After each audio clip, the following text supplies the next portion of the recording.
আমরা আপনাদের সাথে আছি। আমরা কিন্তু আপনাদের জীবন এবং নিরাপদ সম্পদ এই নিরাপত্তার নিশ্চিত করার জন্য আমরা সম্মিলিতভাবে যৌথ বাহিনীর সাথে আমরা যে যৌথ বাহিনী কাজ করছি, আর্মি, র্যাব, পুলিশ যৌথ বাহিনী কাজ করছি, যৌথ বাহিনীর কাজকে আপনাদের সহযোগিতা করতে হবে।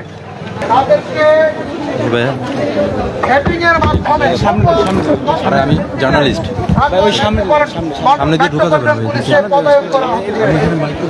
আগে যে সমস্ত পুলিশ সদস্যরা ছিল আপনারা জানেন যাত্রাবাড়ি এলাকায় কি মেসাকার হয়েছে।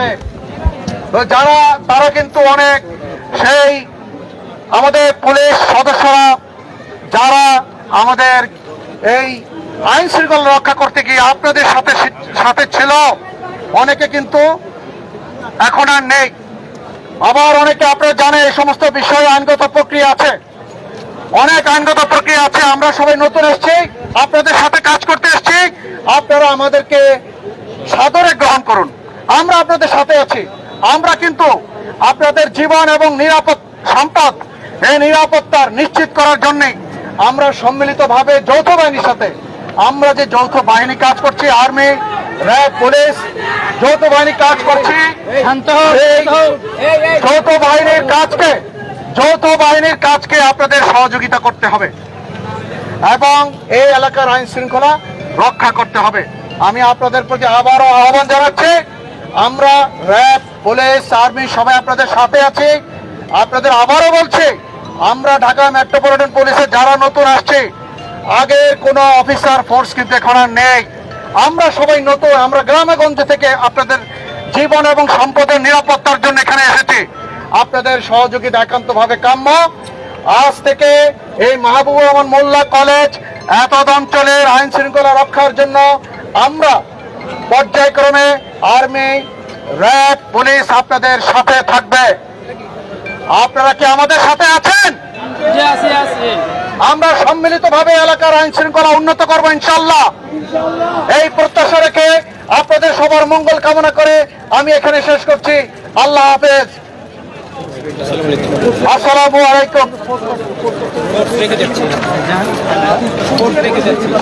আমরা এখানে বিপুল ফোর্স রেখে যাচ্ছি, আর্মি, র্যাব আমাদের ফোর্স এখানে থাকবে। আপনারা এদিকে লক্ষ্য রাখবেন, সাধারণ মানুষ চলে যাবেন এখান থেকে।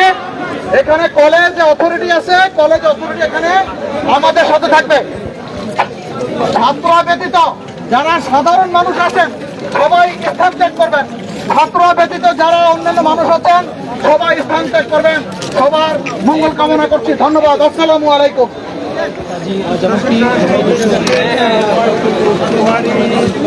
দেখছিলাম যে মিডিয়ার সামনে ব্রিফ করছিলেন ঢাকা মেট্রোপলিটন পুলিশের একজন ঊর্ধ্বতন কর্মকর্তা। তিনি জানাচ্ছিলেন যে এখানকার যে সর্বশেষ পরিস্থিতি, সেই পরিস্থিতির বিষয়ে গণমাধ্যমের সাথে কথা বলছিলেন।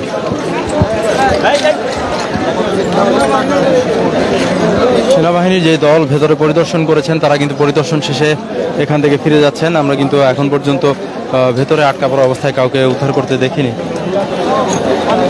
দর্শক, আপনারা সংযুক্ত আছেন সানবিডি লাইভে। আমি ঢাকা সিলেট মহাসড়কের ডক্টর মাহবুবুর রহমান মোল্লা কলেজের সামনে থেকে আপনাদেরকে দেখাচ্ছিলাম এই কলেজের ভেতরকার পরিস্থিতি। এখন আমি অবস্থান নিয়েছি ঠিক কলেজ প্রাঙ্গণের সামনে, অর্থাৎ ঢাকা সিলেট মহাসড়কের যে সিলেটগামী অভিমুখী যে পথটি রয়েছে সেই পথে দাঁড়িয়ে আপনাদেরকে দেখানোর চেষ্টা করছি। সেনাবাহিনীর সদস্যরা কিন্তু এই মুহূর্তে যে কলেজ প্রাঙ্গণের সামনে থেকে তারা চলে যাচ্ছেন।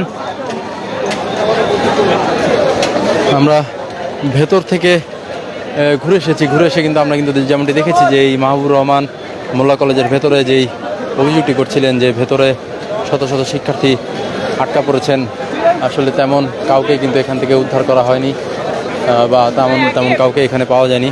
তবে কলেজের যেই প্রত্যেকটি কক্ষ, সেই কক্ষ কিন্তু এখন ধ্বংসস্তূপ ছাড়া আর কিছুই নয়। মেসাকার কাণ্ড হয়েছে এই কলেজকে ঘিরে।